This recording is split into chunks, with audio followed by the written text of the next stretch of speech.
Ölkəmizdə geniş yayılmış yanlış müalicələrdən biri də vitamin Y ilə cinsi inkişaf ləngiməsini uşaqlarda müalicə etməkdir.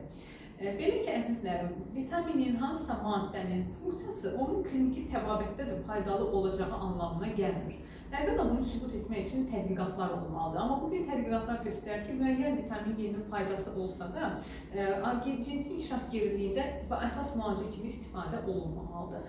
Digər tərəfdən, bu cür elmi sübuta dayanmayan müalicələr uşağa fiziki olaraq da ağrı verir, uşağa gərəksiz müdaxilələrə səbəb olur ki, xoşa gəlməz hallarda. Bundan əlavə, bu cür vitaminlər uşağın digər orqan və sistemlərinə mane ola bilərlər.